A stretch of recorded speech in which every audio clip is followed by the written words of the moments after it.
회장님께서 자세한 말씀을 다 해주셨습니다. 한일중 정상회담이 끝났습니다. 언론의 반응은 별로 좋은 반응은 아닙니다. 얻은 것이 없고, 그리고 선언한 것도 별로 우리 대한민국에 이익이 될 만한 것이 없다. 이게 언론의 평가인 것 같습니다.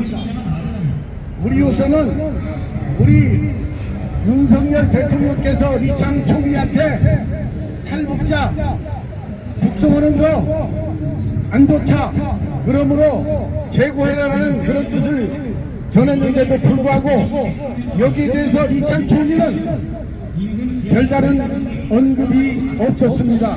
매우 유감입니다. 그래도 말미에 리창 총리가 한 가지 반응은 보였습니다. 한국의 우려를 이해한다, 계속 소통하자, 이 정도 얘기가 나왔습니다. 이것은 제가 보기에 대통령의 노력도 아니고 외교부 통일부 노력도 아니고 우리가 명동 중국 대사관 앞에서 줄기차게 싸우고 노력하고 그런 것들이 중국 대사관을 통해서 리창 총리의 귀에 들어갔고, 그래서 그런 반응이라도 보인 것이 아닌가. 따라서 우리 화해 집회가 놀라운 일을 했다. 저희들 스스로 자평하고 위로를 받고자 합니다. 친애하는 국민 여러분, 그리고 시청자 여러분, 중국은 도대체 우리한테 어떤 존재입니까? 그동안 문재인 정권은 일관되게 조용한 외교라는 명분으로 중국과 대화를 했습니다. 큰 소리 한번 못 치고 조용히 해결하자, 그래야 우리가 얻을 수 있다, 이런 기조를 마음속에 가지고 있었던 것 같습니다.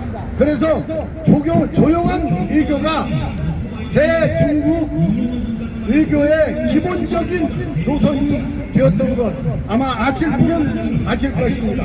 그런데 이 조용한 외교의 시대는 이제 지났습니다.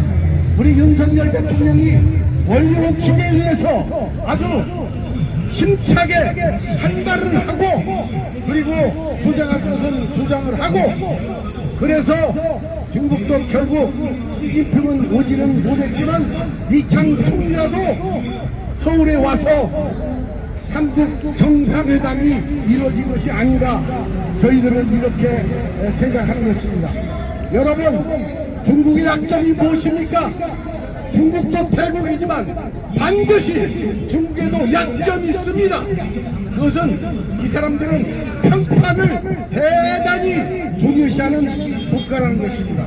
자기들의 평판이 깨지면 우리 회장님과 저희들이 줄기차게 당신들 유엔 안보리 상임이사국 아니냐, 당신들 유엔 인권이사국 이사가 아니냐, 이렇게 줄기차게 주장을 하고 창피한 줄 알아라, 세계를 향해서 미안한 줄 알아라, 탈북민 북성이 웬 말이냐, 이렇게 줄기차게 주장을 하니까 그래도 조금씩 반응은 보이는 것입니다.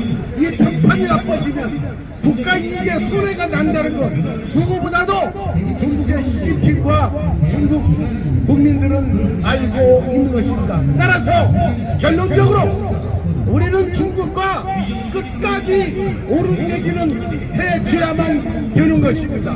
중국에서 주장할 것은 끝까지 우리는 주장을 해야만 하는 것입니다.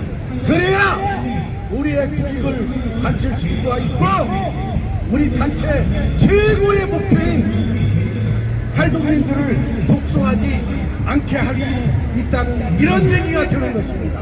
시청자 여러분, 우리들은 이제 매우 어려운 지경에 놓여져 있습니다. 저희들한테 힘을 주셔야 됩니다.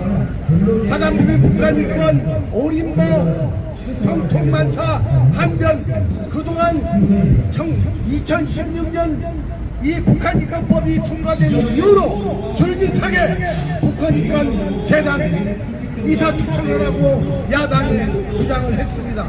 지금까지 꿈쩍도 안 하고 있습니다. 지금 우리는 마지막 일 남았는데 그래도 저희들은 기대를 합니다.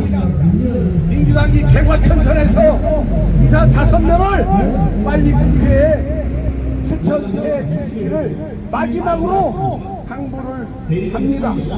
지내하는 시청자 여러분, 이제 북한 이권 문제는 정말 이것은 국정 기조에 어쩌면 1, 2, 3위 안에 들어갈 수 있는 중요한, 매우 중요한 우리 대한민국의 이슈요 가치가 되는 것입니다.